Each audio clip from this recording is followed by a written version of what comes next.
चलिए शुरू करते हैं अपना कंपनी लॉ। मैं पहले आपको ये बताऊंगा कि जो कंपनी लॉ है, जो कंपनीज एक्ट है, ये आपके सिलेबस का पार्ट नहीं है। ये क्या बात कर रहे हो? जो एग्ज़ाम का सिलेबस दिया हुआ है उसके अंदर कहीं भी ये चीज़ लिखी हुई नहीं है। लेकिन जो लास्ट एग्ज़ाम था, क्योंकि मैंने वो एओ का एग्ज़ाम दिया था, तो मुझे पता है एओ के एग्ज़ाम के अंदर कंपनी लॉ के क्वेश्चंस पूछे गए थे। जूनियर अकाउंटेंट का मैंने नहीं दिया, लेकिन जूनियर अकाउंटेंट के अंदर भी अगर आप अकाउंटिंग पढ़ते हो तो अकाउंटिंग में एक कॉर्पोरेट अकाउंटिंग टॉपिक होता है। कॉर्पोरेट अकाउंटिंग से जुड़े हुए जो कॉन्सेप्ट है, जैसे share capital, bonus, buyback, redemption, reissue, reduction, ये सारे प्रोविज़न कहीं ना कहीं रेलेवेंट है। फिर डिविडेंड, कंपनी के अकाउंट्स और ऑडिट तो आप पढ़ते ही हो कंपनी ऑडिट के अंदर। तो कहीं ना कहीं ये जूनियर अकाउंटेंट के लिए भी रेलेवेंट हो जाता है क्या, कंपनीज एक्ट। तो अपन कोई एरिया इतना बड़ा छोड़े क्यों? अगर 2-5 क्वेश्चन आते हैं, इसका मतलब सीधा 10 नंबर आपको ये देख के जाएगा, इतने कम टॉपिक। तो इन लेक्चर्स के माध्यम से कंपनीज एक्ट के जितने भी रेलेवेंट प्रोविज़न है जो हमारे लिए काम के हैं, जूनियर अकाउंटेंट के लिए और एओ के लिए, वो हम पढ़ेंगे। जो एओ की तैयारी कर रहे हैं, आप शुरुआत से लेकर एंड तक सारे लेक्चर देखें, और जो जूनियर अकाउंटेंट की तैयारी कर रहे हैं उनको मैं बता दूंगा आपको यहाँ तक देखना है, इसके बाद नहीं देखना है। लेकिन मिस नहीं कर सकते आप इस टॉपिक को, ये मेरा आप यकीन मानिए। एग्ज़ाम के अंदर ये आपको श्योर सर 2-4 क्वेश्चन एकदम सही करवा के देगा, और 8-10 नंबर बहुत मायने रखते हैं। इतने कम एरिया से इतने ज़्यादा क्वेश्चन, ठीक है। चलिए दूसरी बात, ये हिंदी मीडियम के लिए या इंग्लिश मीडियम के लिए, तो देखिए आप कंपनीज एक्ट की कोई भी किताब अपने पास हिंदी के हो तो हिंदी के नोट्स ले लीजिए कंपनीज एक्ट के। हम लोगों ने भी ऐप के अंदर अभी तक अवेलेबल नहीं थे, लेकिन कल की डेट में, कल या परसों तक इसको हिंदी के कंपनी लॉ के नोट्स अपडेट हो जाएंगे इसके अंदर। तो कंपनीज एक्ट में तो होता कुछ नहीं है, सिंपल सेक्शन होते हैं। तो यहाँ सेक्शन को हम समझेंगे, उसको क्विकली समराइज करेंगे, लिखेंगे, और आप उसको हिंदी में जाके एक बार घर में पढ़ लीजिए। तो समझाना पूरा हिंदी में होगा, तो आप बिल्कुल दिमाग में अगर ये थिंकिंग पहले रख रहे हो कि ये तो इंग्लिश के लिए है, हिंदी के लिए नहीं है। मैं जो नोट्स इस्तेमाल कर रहा हूँ, क्योंकि मैंने इंग्लिश में ही बनाए हैं और मैं हिंदी में बनाऊँगा, लेकिन इसके लिए टाइम लगेगा। तो ये सिर्फ समझने के लिए हम इसको इंग्लिश को यूज़ कर रहे हैं। अदरवाइज क्लासें अपनी सारी की सारी हिंदी में होगी, प्योरली मैं एक एक सेक्शन को पढ़ाऊँगा। और ये जो नोट्स दिए हैं जो इंग्लिश के हैं और जो थोड़ी बहुत इंग्लिश समझ सकते हैं, प्लीज़ आप इन्हीं नोट्स को यूज़ कीजिएगा। ये बड़े मेहनत से मैंने बनाए हैं, बड़ा हार्डवर्क लगा है इसके अंदर। तो आइए शुरू करते हैं अपन अपना टॉपिक। मैं आपको जो काम की चीज़ें हैं वो थोड़ी डिटेल में पढ़ाऊँगा, और जो एकदम बेसिक चीज़ें हैं उनमें समय ख़राब नहीं करेंगे, लेकिन क्विकली उनको बताऊँगा ज़रूर। सॉरी। चलिए सबसे पहले कुछ बेसिक बातें करते हैं कंपनी के बारे में, कंपनी लॉ के बारे में। कंपनी लॉ यानी जो अपना कंपनीज एक्ट है, कंपनी अधिनियम 2013, हम कुल मिला के इसके कुछ सेक्शन पढ़ेंगे, कुछ क्या सारे ही देखेंगे क्विकली। सबसे पहले बात करते हैं कंपनी के फीचर और कंपनी के बारे में। कंपनी क्या होती है? एक इनकॉर्पोरेटेड एसोसिएशन होता है, मतलब एक एसोसिएशन मतलब एक संस्था जिसके अंदर लोग जुड़े हुए हैं। जो इनकॉर्पोरेटेड का मतलब जो कहीं रजिस्टर हो रखा है, जिसके कहीं कागज जमा कराए, फिर उसको एक मान्यता मिली है, मान्यता प्राप्त एक संस्था है ये अपने आप में। तो देखिए पार्टनरशिप के लिए क्या इनकॉर्पोरेशन होता है, रजिस्ट्रेशन होता है, तो वो पार्टनरशिप डीड होती है, उसका रजिस्ट्रेशन कहीं नहीं होता।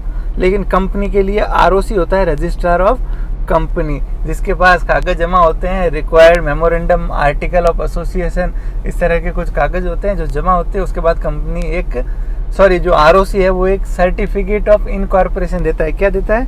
सर्टिफिकेट ऑफ इनकॉर्पोरेशन, मतलब पंजीकरण का एक सर्टिफिकेट देता है, प्रमाण पत्र देता है कि ये पंजीकृत हो चुकी है।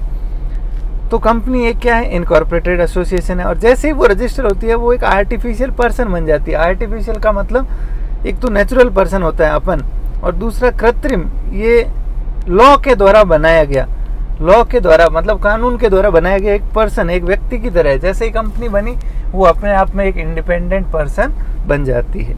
ये बातें आपको पता होगी, मैं क्विकली बता रहा हूँ। नेक्स्ट, सेपरेट लीगल एंटिटी, क्योंकि ये अपने आप में एक व्यक्तित्व है, अपने आप में एक अलग पर्सन बन गया है, तो ये अपने आप में क्या है, एक सेपरेट लीगल एंटिटी है। जैसे मैं हूँ, आप हो, ए है, बी है, मिस्टर सी है, राम है, श्याम है, वैसे ये कंपनी जो है वो अपने आप में एक पर्सन है। बस ये बोल नहीं सकती, ये चल नहीं सकती, ये दिखती नहीं है, प्लस ये वोट नहीं दे सकती, ये सिटीजन नहीं हो सकती, नागरिक नहीं हो सकती। इसके अलावा जो एक व्यक्ति के अधिकार है वो सारे अधिकार इसके हैं। ये कोर्ट में केस कर सकती है, ये अपने आप में अपने नाम पे ज़मीन खरीद सकती है, अपने नाम पे पैसा उधार ले सकती है। परपेचुअल सक्सेशन मतलब ये इसका सतत रहेगा, जो इसका अस्तित्व है वो कभी ख़त्म नहीं होता। ये लॉ के द्वारा ही बनती है और लॉ के द्वारा ही ख़त्म की जाती है। मतलब कहने का ये कि कंपनी के सब कुछ नष्ट हो गए लेकिन कंपनी फिर भी जीवित रहेगी, क्योंकि वो तो कागजों में बनी हुई है, इनकॉर्पोरेट हुई है। जब तक उसको बंद नहीं करेंगे तब तक वो रहेगी। तो वो इसके लिए कहा जाता है members may come and members may go. इसके जो सदस्य है वो आते रहेंगे, जाते रहेंगे। और एक भाई साहब ने तो यहाँ तक कह दिया कि कंपनी की मीटिंग के ऊपर हाइड्रोजन बम फोड़ दो, परमाणु बम फोड़ दो, सब कुछ नष्ट कर दो, लेकिन कंपनी खत्म नहीं होगी। मतलब पूरी मानवता खत्म हो जाएगी लेकिन कंपनी है सदा के लिए, हीरा है सदा के लिए। नेक्स्ट, इसकी लायबिलिटी क्या होती है, लिमिटेड होती है। मतलब कंपनी बनते ही, क्योंकि मान लो ये ए है, ये बी है और ये सी है, तीन व्यक्तियों ने मिलके एक कंपनी बनाई ABC लिमिटेड, ठीक है। जैसे ये कंपनी इनकॉर्पोरेट हुई, रजिस्टर हुई, अभी अपने आप में क्या बन गई, एक पर्सन बन गई। इसके अपने लायबिलिटी है, अपने एसेट है, सब कुछ इसके खुद के। जैसे ए के अपना घर होगा, उसकी अपनी जिम्मेदारी होगी, वैसे ही कंपनी का बैंक अकाउंट सब कुछ उसका खुद का। तो जो कंपनी के सदस्य है वो इससे अलग हो गए एक तरीके से, ये अलग है, ये अलग है। और जो कंपनी है उसकी लायबिलिटी कैसी होती है, लिमिटेड होती है। मतलब जितने इसके पास एसेट है वहीं तक कंपनी की लायबिलिटी है। इसके बाद कंपनी क्या हो जाएगी, बंद हो जाएगी। क्या इसके बाद अपन पैसा A, B और C से मांगेंगे कि आपने बनाई है? ये अलग व्यक्ति है और ये अलग व्यक्ति है। तो जो मेंबर्स हैं उनकी लायबिलिटी भी क्या होती है, लिमिटेड होती है, सीमित होती है। जितनी उनकी शेयर कैपिटल है उतना लिमिटेड रहेगी। जैसे अगर मिस्टर ए के पास 1000 शेयर है 10 रुपये के और ये 5 रुपये दे चुका है, मतलब 5 रुपये पेंडिंग है। अब अगर कंपनी की दिवालिया निकल गया, पैसा मांगते हैं, तो अधिकतम इस ए से कितना मांग सकते हो, जो 5 रुपया बकाया है आप उतना ले सकते हो 1000 शेयर पे, मतलब 5000 रुपये ले सकते हो। इससे ज़्यादा ए की लायबिलिटी नहीं है। वहीं अगर पार्टनरशिप फर्म है, सोल प्रोप्राइटरशिप फर्म है, पार्टनरशिप, ठीक है, साझेदारी फर्म है, तो इस केस में अगर ए और बी दो पार्टनर हैं और ये इनकी फर्म जो है AB एंड कंपनी जो फर्म है, ये अगर घाटे में चली गई तो ए को घर भी बेचना पड़ सकता है, लेकिन ये घाटा पूरा करना पड़ेगा, क्योंकि ये अपने आप में अलग व्यक्तित्व नहीं है, ये कहीं रजिस्टर्ड नहीं है, ये कहीं पर्सन की तरह नहीं है किसी कानून की नज़र में। बात समझ आई? आ गई सर। इसकी एक अपने आप में सील होती है जिसके बेसिस पे ये काम करते हैं। जैसे एक व्यक्ति साइन करता है वैसे कंपनी की एक सील होती है। नेक्स्ट, आजकल ये डिजिटल सील होती है, कोई फिजिकल फॉर्म में कुछ नहीं होता। ट्रांसफरेबिलिटी ऑफ शेयर, कंपनी के जो शेयर्स होते हैं वो ट्रांसफरेबल होते हैं। ए के पास है, ए चाहे तो बी को दे दे, बी चाहे तो। इसका मैनेजमेंट सेपरेट होता है, प्रॉपर्टी सेपरेट होता है और सबसे लास्ट में capacity to sue and be sued, मतलब ये केस भी कर सकती है और इसके ऊपर भी केस किया जा सकता है। अब मान लो किंगफिशर जो है एयरलाइंस, आपको पता हो तो, इसका दिवालिया निकला था, इसके पायलट लोग सब धरना दे रहे थे, हमें सैलरी नहीं दी, घाटे में चली गई। तो क्या विजय माल्या को आप ले सकते हो? नहीं, अनलेस अगर उसने फ्रॉड किया है तो हम उसको जिम्मेदार ठहरा सकते हैं, अदरवाइज उसके जो डायरेक्टर है, उसके जो ओनर है, वो जिम्मेदार नहीं होंगे। और इसी को बोलते हैं लिफ्टिंग ऑफ कॉर्पोरेट वेल। आपने सुना होगा लिफ्टिंग ऑफ कॉर्पोरेट वेल क्या होता है? मतलब जब नॉर्मली तो क्या होता है, कंपनी अलग, ये किंगफिशर अलग और ये माल्या जी अलग, दोनों के बीच में एक पर्दा है। मतलब जो ये काम कर रही है किंगफिशर, क्या इसके लिए आप पर्दे के पीछे जाके माल्या जी को जिम्मेदार ठहरा सकते हो? नहीं, क्योंकि ये अपने आप में एक पर्सन है। इसको बोलते हैं कॉर्पोरेट वेल, मतलब एक पर्दा है जिसको कॉर्पोरेट मतलब कंपनी का पर्दा है एक तरीके से, कि इस पर्दे के पीछे नहीं झांकना कौन चला रहा है। जो भी बाहर के व्यक्ति काम कर रहे हैं, अगर कोई पायलट सैलरी पे नौकरी कर रहा है किंगफिशर एयरलाइन में, या कोई बैंक लोन दे रही है, वो किसको दे रही है? किंगफिशर को दे रही है, न कि माल्या जी को। लेकिन ये पर्दा कई बार हटा दिया जाता है और इनको भी जिम्मेदार ठहरा दिया जाता है जो इसके पीछे हैं। ठीक है, ये कब हटाया जाता है? जब कई बार तो लॉ खुद कहता है कि भाई पहले जो जिम्मेदार व्यक्ति है उसको पेनल्टी होगी। जैसे आप कंपनी एक्ट में कई जगह पढ़ोगे कि अगर कोई फ्रॉड होता है तो कंपनी के डायरेक्टर जिम्मेदार होंगे, उसके प्रमोटर जिम्मेदार होंगे। तो इसका मतलब आप क्या कर रहे हो? कंपनी के काम के लिए किसको जिम्मेदार ठहरा रहे हो? उसके डायरेक्टर या उसके ओनर को। मतलब आपने वो पर्दा हटा दिया। दूसरा, आपने कोई मिस यूज़ किया है, मतलब ज़बरदस्ती आपको कोई गलत काम करने थे, आपको लोन लेना था, आपने ज़बरदस्ती कंपनी बना के उसके नाम पे लोन लिया ताकि कंपनी जिम्मेदार हो। तो आपने बनाई ही इसलिए है ये कंपनी, ताकि आप क्या कर सको? फ्रॉड कर सको। तो उस केस में भी ये पर्दा हटा दिया जाता है। और तीसरा, अगर कोर्ट को लगता है कि भाई माल्या जी खुद जिम्मेदार है, उन्होंने गलत फ़ायदा उठाया, तो वो ठहरा सकते हैं। इसको बोलते हैं कॉर्पोरेट वेल। बात समझ आई?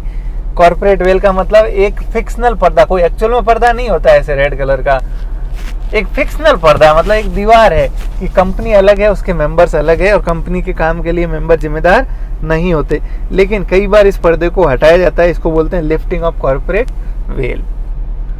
फिर कंपनी कई तरह की हो सकती है। कंपनी लिमिटेड बाय शेयर्स, मतलब ऐसे कंपनी जिसकी शेयर कैपिटल है और उसके मेंबर जो है सदस्य, मेंबर किसको बोलते हैं? शेयर होल्डर को बोलते हैं हम क्या? मेंबर।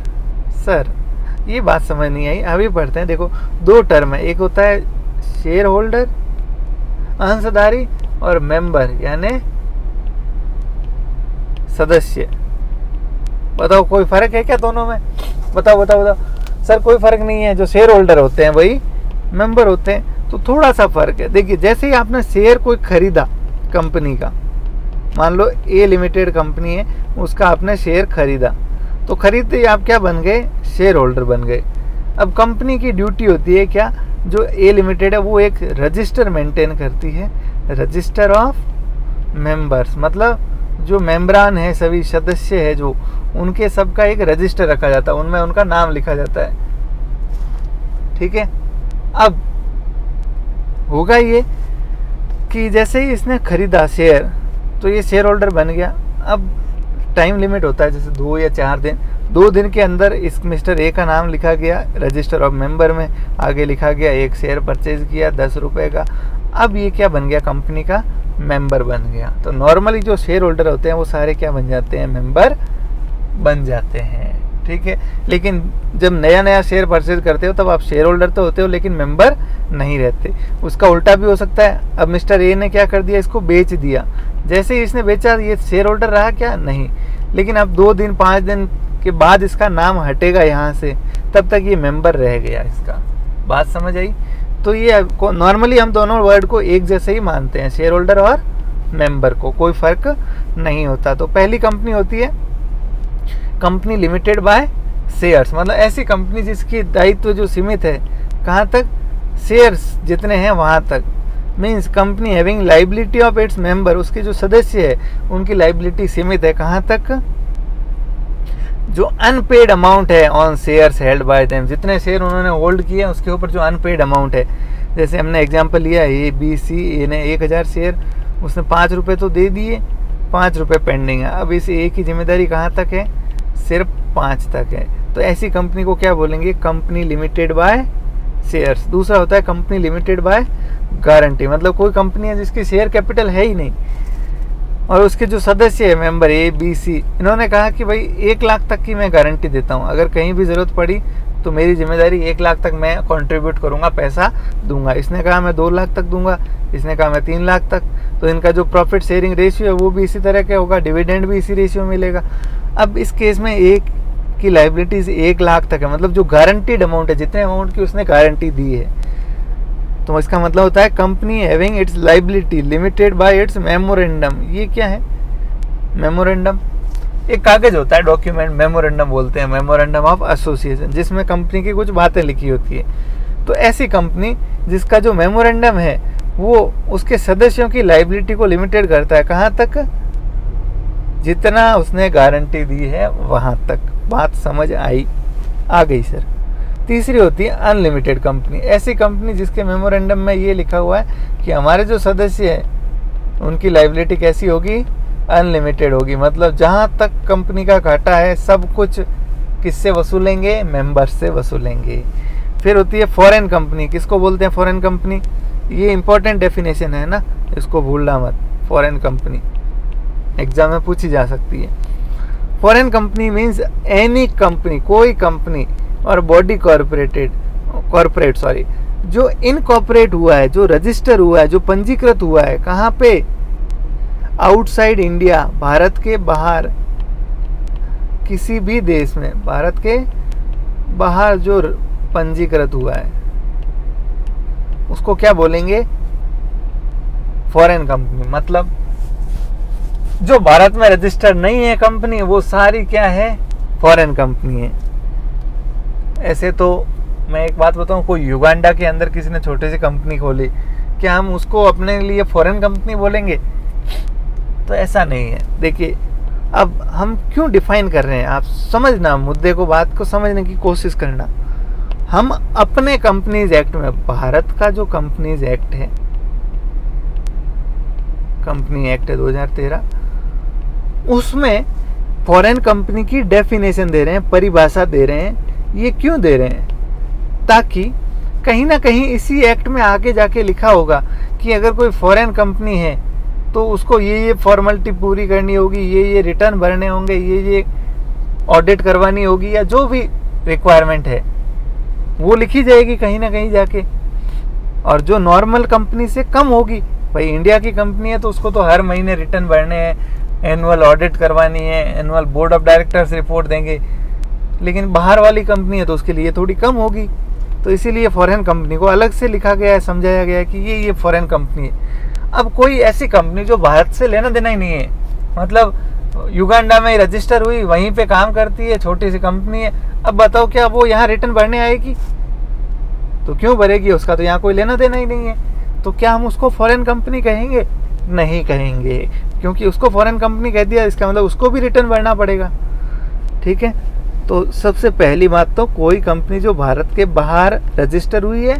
दूसरी बात, जिसका प्लेस ऑफ बिजनेस, मतलब भारत में कोई प्लेस ऑफ बिजनेस है, ऐसा स्थान है जहाँ से वो भारत में काम करती हो, वेदर बाय इटसेल्फ, या तो खुद या किसी एजेंट के जरिए, फिजिकली या इलेक्ट्रॉनिक मोड। मतलब जैसे गूगल है, गूगल में भारत में काम तो करती है, मान लो भारत में कोई उसका हेड ऑफिस है ही नहीं, एक भी दफ्तर नहीं है, ऑनलाइन ही काम करती है। बताओ क्या वो फॉरेन कंपनी है? बिल्कुल। चाहे तो वो खुद काम करे अपने ऑफिस से, चाहे किसी एजेंट के जरिए काम करे। मान लो एप्पल ने अपना एक एजेंट अपॉइंट कर दिया इंडिया में, कोई ABC एंड कंपनी है जिसको बोल दिया आप भारत में हमारे लिए फ़ोन बनाओगे, तो ये एजेंट के थ्रू काम कर रही है, तो भी एप्पल क्या कहलाएगी? Foreign company. या फिर फिजिकली या डिजिटली इलेक्ट्रॉनिक मोड से भी काम कर रही है, तो भी उसको फॉरेन कंपनी की डेफिनेशन में माना जाएगा। यहाँ तक क्लियर है? बात समझ आई फॉरेन कंपनी की? आई क्या? चलिए, क्यों पढ़ रहे हैं फॉरेन कंपनी? क्योंकि आगे जाके कहीं इस फॉरेन कंपनी के लिए इस लॉ में कुछ बातें लिखी होगी कि इन फॉरेन कंपनी को ये काम करने हैं। तो फॉरेन कंपनी का मतलब कोई कंपनी जो बाहर रजिस्टर्ड है, जिसका इंडिया में प्लेस ऑफ बिजनेस है, चाहे खुद के थ्रू, एजेंट के थ्रू या डिजिटली, और जो इंडिया में कोई बिजनेस एक्टिविटी करती हो, कोई बिजनेस एक्टिविटी, कॉमर्शियल एक्टिविटी करती हो। नेक्स्ट इंपॉर्टेंट डेफिनेशन है डोरमेट कंपनी। क्या होती है डोरमेट कंपनी? ये कॉन्सेप्ट 2013 कंपनीज एक्ट में ही आया है, उससे पहले नहीं था। मतलब कहने का मतलब देखिए, आपको कोई छोटी सी कंपनी बनानी है, या आपका कोई प्लान है ऐसा कि मैं फ्यूचर में ये काम करूँगा, और अभी से आप उसके लिए, अभी आपने पूरा बिजनेस शुरू नहीं किया, यूँ समझ लीजिए, अभी आपके सिर्फ दिमाग में एक ख्याल है, आप थोड़ी थोड़ी उसके लिए चीज़ें इकट्ठी कर रहे हो, कोई पेटेंट खरीद रहे हो, कॉपीराइट खरीद रहे हो, कुछ रिसर्च का काम कर रहे हो, कुछ एसेट परचेज कर रहे हो, आप चाह रहे हो कंपनी का नाम रजिस्टर होके रह जाए, कोई नाम नहीं ले ले, ठीक है, कोई ट्रेडमार्क आपको परचेज किया या आपने खुद रजिस्टर करवाया है तो वो रखना चाहते हो, लेकिन अभी आपकी प्लानिंग चल रही है, 2 साल बाद 5 साल बाद ऑफिशियली आप बिजनेस शुरू करोगे। तो ये कंपनीज एक्ट ने एक सिस्टम दिया कि आप एक काम कीजिए, आज जाके अगर मैं नॉर्मल कंपनी रजिस्टर करवाऊँ, पब्लिक या प्राइवेट लिमिटेड कंपनी, ठीक है, सार्वजनिक या निजी कंपनी, तो मेरे को क्या करना पड़ेगा? हर साल ऑडिट करवानी पड़ेगी, ऑडिटर अपॉइंट करना पड़ेगा, एनुअल रिटर्न फाइल करना पड़ेगा। जितनी कंपनीज एक्ट में फॉर्मेलिटी दे रखी है वो सारी फॉर्मेलिटी मुझे पूरी करनी होगी। तो अब बताओ, क्योंकि मैंने तो बिज़नेस तो शुरू किया ही नहीं है अभी तक, अभी तो मैं सिर्फ सोच रहा हूँ क्या कोई पैसा आ रहा है क्या, तो ये इतनी फॉर्मेलिटी क्यों करें। तो फिर कॉन्सेप्ट आया डोरमेट कंपनी का। क्या बोला गया कि आज आप जाके क्या करवा दीजिए, एक डोरमेट कंपनी रजिस्टर करवा दीजिए। ये कंपनी के लिए कोई रिक्वायरमेंट नहीं रखेंगे हम, ना ऑडिट करवानी, ना कोई एनुअल रिटर्न करना, कुछ नहीं करना। और ये कंपनी क्या करेगी, जो आपके जो फ्यूचर प्लान है उसके लिए कोई असेट होल्ड करना है, कोई ट्रेडमार्क, कॉपीराइट, कोई इंटेंजिबल असेट, कुछ भी आपको होल्ड करके रखना है वो ले लीजिए। आप शुरुआती रिसर्च की एक्टिविटी कर रहे हो, मतलब आप कोई बिजनेस नहीं करने चाहिए, मतलब आपने खरीद बेच ही शुरू कर दी, तब तो फिर आप डोरमेट कंपनी नहीं रहोगे, फिर तो आप नॉर्मल कंपनी बन जाओगे। लेकिन आप सिर्फ असेट होल्ड करके रख रहे हो कोई फ्यूचर प्रोजेक्ट के लिए, तो फिर आप क्या रजिस्टर करवा सकते हो, उसको डोरमेट कंपनी की तरह करवा सकते हो। फ़ायदा क्या होगा, कंपनीज एक्ट की जो इतनी सारी कंप्लायंस है जो 400 सेक्शन के अंदर दे रखी है, उन सब से आप क्या हो जाओगे, मुक्त हो जाओगे। चलिए देखते हैं क्या है। A company may make an application to registrar. Company क्या कर सकती है, रजिस्ट्रार मतलब ROC जो रजिस्ट्रार ऑफ कंपनी है उसको एप्लीकेशन कर सकती है to obtain the status of dormant company. मतलब होती तो ये भी नॉर्मल कंपनी की तरह ही है, वही कागज, मेमोरेंडम, एसोसिएशन सब कुछ देना पड़ता है, लेकिन ये स्टेटस है, एक तरीके से आपको एक दर्जा दिया है किसका, डोरमेट कंपनी का। मतलब ये ठप्पा लगने के बाद अब आपको वो फॉर्मेलिटी नहीं करनी है, रिटर्न विटर्न भरना, ऑडिट करवानी। ये कब कर सकते हो, 2 केसेस में। पहली चीज़ तो ये कंपनीज एक्ट में रजिस्टर होनी चाहिए, आपको रजिस्टर करवाना है नॉर्मल कंपनी की तरह फॉर अ फ्यूचर प्रोजेक्ट, भविष्य के किसी प्रोजेक्ट के लिए, और टू होल्ड असेट और इंटेलेक्चुअल प्रॉपर्टी। असेट या कोई इंटेलेक्चुअल प्रॉपर्टी, मतलब ये इंटेलेक्चुअल प्रॉपर्टी किसको बोलते हैं, जो इंटेंजिबल असेट होते हैं ना, कोई ट्रेडमार्क हो गया, कोई ब्रांड नेम हो गया, कोई कॉपीराइट हो गया, इस तरह का कोई पेटेंट हो गया। And it has no significant accounting transaction. सबसे इम्पोर्टेंट बात, इसके कोई सिग्निफिकेंट अकाउंटिंग ट्रांजैक्शन नहीं है। बात समझ आई, मतलब अगर अकाउंटिंग ट्रांजैक्शन हुए, सेल परचेज, तब फिर क्या ये डोरमेट कंपनी रहेगी, नहीं। दूसरा, it is an inactive company. ये कंपनी कैसी है, इनएक्टिव है, मतलब एक्टिवली कोई काम नहीं कर रही है। बात समझ आई। अब एक चीज़ बताओ, किसी कंपनी को डोरमेट कंपनी का दर्जा दे दिया, तो ये कोई श्राप है, कोई अभिशाप है, या अच्छी बात है, ये अच्छी बात है या बुरी बात है? तो ना ये अच्छी है ना बुरी बात है, ये बीच की बात है। कैसे, अगर आपको वाकई में ये काम नहीं करना, मतलब अभी आप सिर्फ प्लानिंग स्टेज में और फ्यूचर में काम शुरू करोगे, तब तो आपके लिए अच्छी बात है। क्या कि आपको उन सब फॉर्मेलिटीज से मुक्ति मिल जाएगी और कंपनी की कंपनी हो जाएगी। वो असेट, वो ट्रेडमार्क होल्ड करने किसके नाम पे, कंपनी के नाम पे होल्ड हो जाएंगे। लेकिन अभी आपको कोई रजिस्टर ऑफ मेंबर मेंटेन नहीं करना, register of fix asset maintain नहीं करना, ऑडिट नहीं, जितने भी कंप्लायंस है कुछ नहीं करनी है आपको। अब ये किसको मानेंगे सिग्निफिकेंट अकाउंटिंग ट्रांजैक्शन, बताना जरा। मान लो कंपनी ने अपनी एनुअल फीस भरी, फीस तो भरनी पड़ेगी, बताओ क्या उसको अकाउंटिंग ट्रांजैक्शन मानोगे? तो नहीं। जो ये फीस भरना, लीगल फीस जो शुरुआत में एक्सपेंसेस लग रहे हैं, उनको अकाउंटिंग ट्रांजैक्शन नहीं मानते। उनके अलावा कोई दूसरे सिग्निफिकेंट, जैसे मैंने बताया ना, सेल परचेज, इस तरीके का नहीं होना चाहिए। ठीक है। नेक्स्ट, बॉडी कॉर्पोरेट किसको बोलते हैं, बताओ। बॉडी कॉर्पोरेट किसको बोलते हैं, आपको पता होगा। बॉडी कॉर्पोरेट कई बार आप शब्द सुनते भी हो, बॉडी कॉर्पोरेट। अब इसको हिंदी में क्या बोलते हैं मुझे पता नहीं है। बॉडी कॉर्पोरेट किसको बोलते हैं मैं बताऊं। एक होती है कंपनी, बताओ कंपनी किसको बोलते हैं? कोई भी संस्था जिसकी लिमिटेड लायबिलिटी है, जो कंपनीज एक्ट में क्या है, रजिस्टर्ड है, या सिंपली जो कंपनीज एक्ट में रजिस्टर्ड है, वो क्या कहलाती है, कंपनी कहलाती है। अब ये तो छोटे, इसका दायरा बहुत छोटा है, सिर्फ किसको शामिल किया, जो कंपनीज एक्ट में रजिस्टर्ड है। बॉडी कॉर्पोरेट किसको बोलते हैं? कोई भी संस्था, कोई भी संस्था जो कहीं भी रजिस्टर्ड है, मतलब जरूरी नहीं है कंपनीज एक्ट में हो, कहीं भी रजिस्टर्ड है, जैसे सोसाइटीज में रजिस्टर्ड है, ट्रस्ट एक्ट में रजिस्टर्ड है, या स्पेशल एक्ट जैसे LIC हो गया, या इस तरह के और भी कोई एक्ट के जरिए ये बनी हुई है। प्लस इसकी लाइबिलिटी क्या है, कंपनी की तरह लिमिटेड लाइबिलिटी है, इसके जो मेंबर्स है उनकी, तो उसको हम क्या बोलते हैं, बॉडी कॉर्पोरेट। मतलब एक बात कहूँ, बॉडी कॉर्पोरेट में कंपनी शामिल होती है। बॉडी कॉर्पोरेट बड़ी टर्म है, बॉडी कॉर्पोरेट में कंपनी भी आ गई। कंपनी भी एक संस्था है जो रजिस्टर्ड है, जिसकी लिमिटेड लाइबिलिटी है। प्लस बॉडी कॉर्पोरेट में दूसरी संस्थाएं भी आ जाती है, जैसे ये LIC हो गया, PFC हो गया, इस तरह के जो गवर्नमेंट के संस्थान होते हैं जो एक तरीके से कंपनी की तरह ही काम करते हैं, लेकिन ये कंपनीज एक्ट में रजिस्टर्ड नहीं होते, तो उनको संबोधित करने के लिए हम क्या कहते हैं, बॉडी कॉर्पोरेट। देख लीजिए, body corporate include a company incorporated outside India. अच्छा, बॉडी कॉर्पोरेट में जो ये कंपनी में तो सिर्फ कौन सी कंपनी आएगी, जो इंडिया के कंपनीज एक्ट में रजिस्टर्ड है। बाहर की जो कंपनियां हैं वो भी किस में आ जाती है, बॉडी कॉर्पोरेट में आ जाती है, जो फॉरेन कंपनीज है। ठीक है,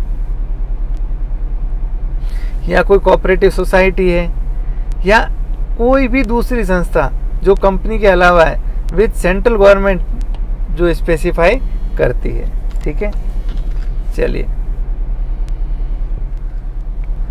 क्लियर है। बॉडी कॉर्पोरेट मतलब कुल मिला के कोई भी संस्था जो रजिस्टर्ड है, चाहे इंडिया में हो चाहे बाहर हो, उन सबको हम संबोधित करने के लिए क्या कहते हैं, बॉडी कॉर्पोरेट। जहाँ भी सब बॉडी कॉर्पोरेट आ रहा है, मतलब इसका मतलब सिर्फ कंपनी तक सीमित नहीं है। फिर सब्सिडरी कंपनी, बताओ किसको कहते हैं सब्सिडरी कंपनी।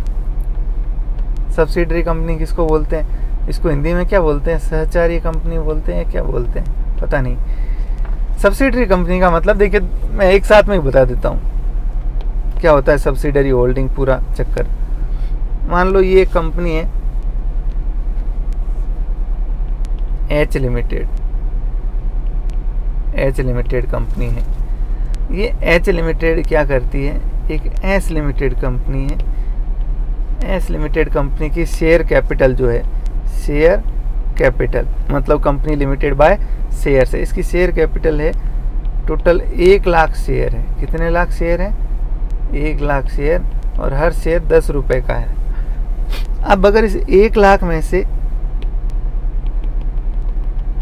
इसके पास 50% से ज़्यादा शेयर्स किसके पास है, एच लिमिटेड के पास, मतलब 50,000 से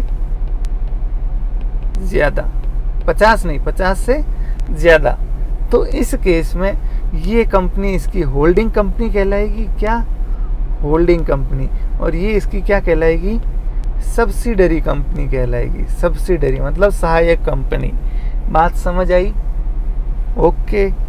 क्योंकि अब इस कंपनी जो एस लिमिटेड है, इसकी जब शेयर होल्डर्स की मीटिंग होगी, AGM होगी, एनुअल जनरल मीटिंग, वहाँ आपको पता हो तो एक ऑर्डिनरी रिजोल्यूशन होता है, एक स्पेशल। और नॉर्मली सारे काम किससे होते हैं, ऑर्डिनरी रिजोल्यूशन। और ऑर्डिनरी रिजोल्यूशन का मतलब होता है जितने लोगों ने वोट किया, जैसे संसद में होता है ना, पार्लियामेंट में, जैसे 100 लोग मौजूद है मीटिंग में, ठीक है, 100 लोग, तो अगर वोटिंग करवाई, अगर 51 ने हाँ में, यस में ना किया, और 49 ने ना, मतलब रिजोल्यूशन पास हो गया है, वो चीज़ अप्रूव हो गई। तो जब ये कंपनी की AGM होगी, तो कंपनी भी लोकतांत्रिक तरीके से चलती है। जैसे लोकतंत्र पार्लियामेंट में होता है, यहाँ भी मेजोरिटी रूल चलता है, मतलब बहुमत का काम होता है। कोई भी अगर निर्णय लेना है, जैसे ऑडिटर का अपॉइंट करना, डायरेक्टर को अपॉइंट करना, कुछ भी काम है, तो मीटिंग के अंदर शेयर होल्डर्स की क्या होती है, वोटिंग होती है, मत करवाया जाता है। और वहाँ अगर रिजोल्यूशन पास होता है, मतलब जितने विपक्ष में पड़े वोट, जितने, यार हिंदी एक तो, जितने विपक्ष में वोट पड़े उससे ज़्यादा क्या है, पक्ष में वोट है, तो वो रेजोल्यूशन पास हो जाएगा। अब क्योंकि इस एस लिमिटेड के 50% से ज़्यादा शेयर तो किसके पास है, एच के पास है, तो वोटिंग राइट किसके पास है, 50% तो एच लिमिटेड के पास है। मतलब इस एस लिमिटेड के सारे निर्णय कौन कंट्रोल कर रहा है, बताओ, ये एच लिमिटेड कंट्रोल कर रही है। ये चाहे जो रेजोल्यूशन पास करवा सकती है, क्योंकि ये क्या है, इसकी होल्डिंग कंपनी है। बात समझ आई, आ गई सर, सिंपल सी बात है। कोई कंपनी अगर दूसरी कंपनी के अंदर 50% से ज़्यादा शेयर्स या सुनना, वोटिंग राइट रखती हो, क्या, कौन से राइट, वोटिंग राइट, तो ये कंपनी इसकी क्या बन जाएगी, सहायक कंपनी बन जाएगी, और ये कंपनी इसकी होल्डिंग कंपनी बन जाएगी। सहायक नहीं है ये, शायद सब्सिडरी बोलूँगा इसलिए मैं, ठीक है। ओके, दूसरा तरीका सुनना, ये एक तरीका नंबर 1 किसी को सब्सिडरी बनाने का। तरीका नंबर 2, अगर ये जो एस लिमिटेड कंपनी है, जो अपनी एस लिमिटेड जो कंपनी है, इस एस लिमिटेड के जो बोर्ड ऑफ डायरेक्टर्स का कंपोजिशन है, बोर्ड ऑफ डायरेक्टर्स का कंपोजिशन मतलब बोर्ड ऑफ डायरेक्टर क्या होते हैं, निदेशक मंडल जो कंपनी को चलाते हैं। मान लो कंपनी के 15 डायरेक्टर है, और इस 15 में से आधे से ज़्यादा मतलब 7 से अधिक डायरेक्टर को अपॉइंट करने का अधिकार, उनको हटाने का, लगाने का अधिकार किसके पास है, किसी इस दूसरी कंपनी एच के पास है। तो भी इफेक्टिवली ये कंपनी क्या कर रही है, इसको कंट्रोल कर रही है, क्योंकि इसके आधे से ज़्यादा डायरेक्टर इसके पास है। तो ये क्या कहलाएगी, होल्डिंग कहलाएगी, और ये सब्सिडरी कहलाएगी। अब आप फिर से कहोगे कि सर इसके डायरेक्टर बिना शेयर कैपिटल, बिना 50% ज़्यादा शेयर लिए इसके डायरेक्टर ये कैसे अपॉइंट कर सकती है? तो कोई एग्रीमेंट हो सकता है ऐसा, कोई आपस में इनके समझौता हो सकता है, इसने कुछ पैसे दिए हो, बदले में ये अधिकार दिया हो, या ये उसी मालिक की कंपनी है तो दोनों में आपस में एग्रीमेंट किया हुआ है। तो कुल मिला के ये क्या कहलाएगी, सब्सिडरी कहलाएगी, वो होल्डिंग कहलाएगी। मतलब 2 तरीके से कोई कंपनी सब्सिडरी बन सकती है। पढ़ते हैं जरा। मतलब एक कंपनी जिसमें होल्डिंग कंपनी का मतलब किसी दूसरी कंपनी का control the composition of board of director, जो दूसरी कंपनी के जो बोर्ड ऑफ डायरेक्टर्स है उसका कंपोजिशन मतलब बोर्ड ऑफ डायरेक्टर्स को लगाना या हटाना किसके हाथ में है, दूसरी उस कंपनी होल्डिंग के हाथ में, या एक्सरसाइज और control more than 1/2 of total share capital, जो टोटल शेयर कैपिटल है उसके आधे से ज़्यादा जो है वो क्या कर रही है, खुद कंट्रोल कर रही है। आइदर एट इट्स ओन, या तो खुद से, या टुगेदर विथ 1 और मोर सब्सिडरी कंपनीज। ये एक और ट्विस्ट आ गया, देखो जरा क्या ट्विस्ट आया। ये एच लिमिटेड है, ये एस लिमिटेड है। ये एच लिमिटेड तो इसके 1 लाख जो शेयर है, 1 लाख में से ये तो 20,000 ही होल्ड कर रही है, मतलब 20%। लेकिन इस एच लिमिटेड की एक दूसरी सब्सिडरी कंपनी है जिसमें इसका 50% से ज़्यादा है, मान लो वाई लिमिटेड है, और ये वाई लिमिटेड क्या कर रही है, एस के अंदर कर रही है कितने, 40% होल्ड। तो ये एच इफेक्टिवली देखिए 20% खुद कर रहा है, 40% ये वाई कर रही है जो कि इसकी सब्सिडरी है। तो ये एच की ये क्या बन जाएगी, सब्सिडरी बन जाएगी, क्योंकि यहाँ जो डिसीजन होंगे, अगेन बताओ, जो टोटल 1 लाख शेयर है उसमें से 60% वोटिंग राइट किसके पास है, इनडायरेक्टली एच के पास है, मतलब 40% वाई के पास है, और वाई वही डिसीजन लेगा क्योंकि वाई के खुद के अंदर 50 से ज़्यादा किसके हैं, एच के हैं। तो वाई को कंट्रोल कौन कर रहा है, एच कर रहा है, और 20% इसके पास है। तो इनडायरेक्टली यहाँ जो भी वोटिंग होगी उसमें 60% राइट सीधा सीधा किसका होगा, एच का होगा। मतलब एच जो है वो क्या है, होल्डिंग है, और ये सब्सिडरी है। तो इसीलिए लिखा कि अगर ये 50% से ज़्यादा, हाफ से ज़्यादा कंट्रोल कर रही है, या तो खुद या थ्रू इट्स 1 और मोर सब्सिडरी, इसके जरिए या एक और है उसके जरिए, सब मिला जुला के 50% से ज़्यादा। बात समझ आई, आ गई सर? चलिए, ये इंपॉर्टेंट डेफिनेशंस है।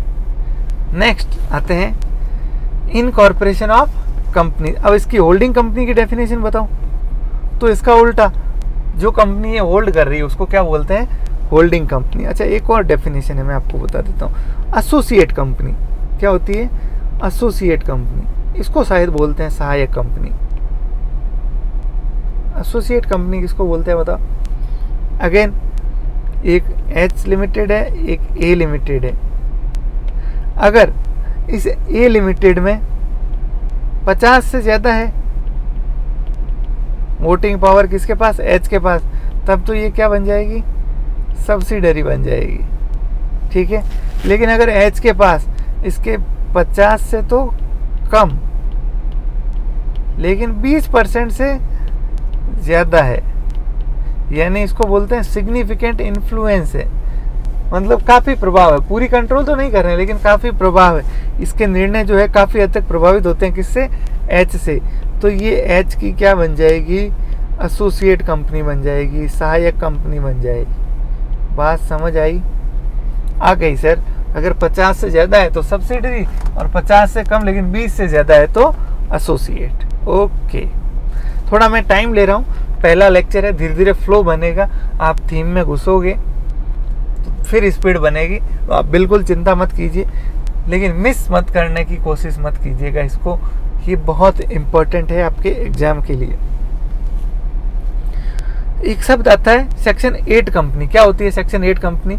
मैं आपको सिंपली बताऊं, एनजीओ, नॉन प्रॉफिट ऑर्गेनाइजेशन, मतलब ऐसी कंपनी जो प्रॉफिट कमाने के लिए काम नहीं करती, प्रॉफिट कमाना इनका लक्ष्य नहीं है, उसको क्या बोलते हैं, एनजीओ बोलते हैं। अब ये एनजीओ सोसाइटी हो सकती है, कोई ट्रस्ट हो सकता है, और आजकल वो क्या हो सकती है, एनजीओ कंपनी भी हो सकती है। तो ऐसी कंपनी को क्या करना होता है, कंपनीज एक्ट के सेक्शन 8 के अंदर जो कंडीशन दे रखी होती है उन शर्तों को पूरा करना होता है, तब ये कंपनी क्या रजिस्टर हो जाती है, एज ए सेक्शन 8 कंपनी।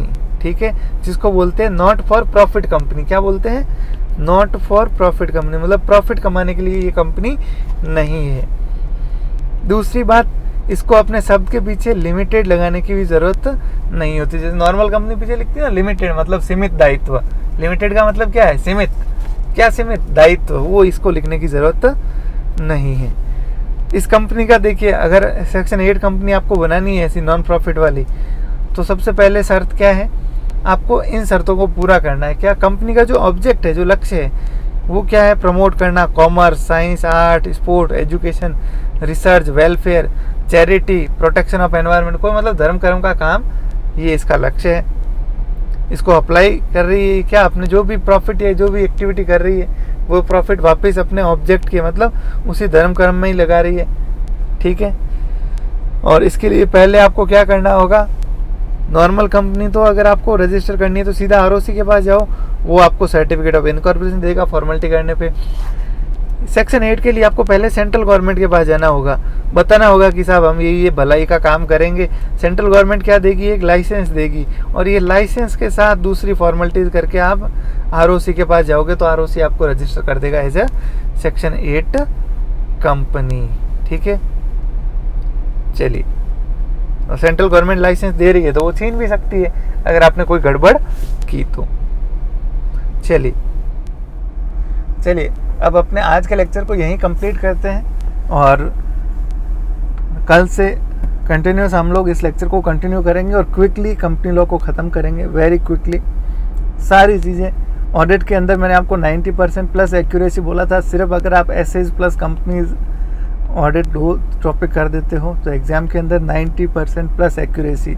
लेकिन कंपनी लॉ के अंदर मैं कह रहा हूँ 100%। आप सिर्फ ये लेक्चर्स देख लीजिए, हर एक इम्पोर्टेंट बात मैं यहाँ बताऊँगा और अच्छे तरीके से बताऊँगा।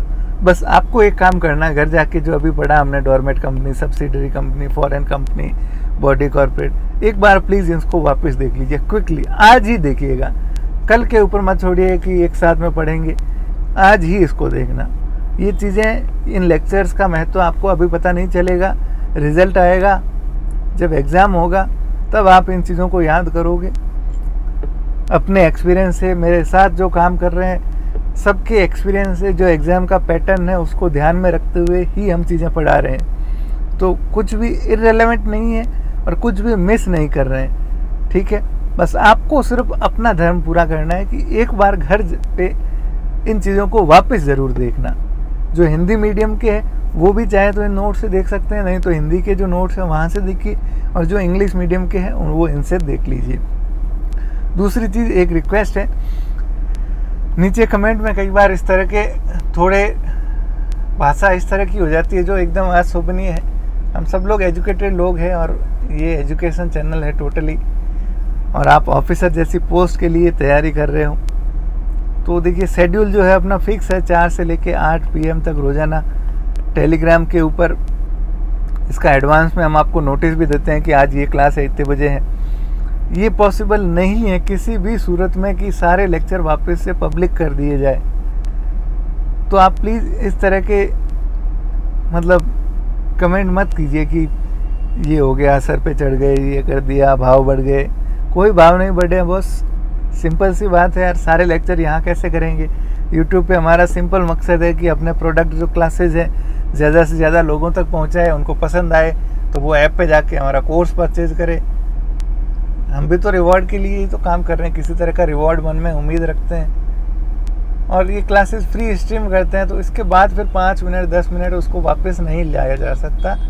और अगर आपको ऐसा है जेन्युइन क्वेरी तो आप पर्सनली मैसेज कीजिए टेलीग्राम पे कि सर ये क्लास मेरी मिस हो गई और ज़रूरी काम था, मुझे तो देखनी ही है। आपको पर्सनली लिंक शेयर कर देंगे, कोई दिक्कत नहीं है। लेकिन सारी पब्लिक करना संभव नहीं है, 10 मिनट रखना भी संभव नहीं है। आप प्लीज़ इस चीज़ को समझें और कोऑपरेट करें।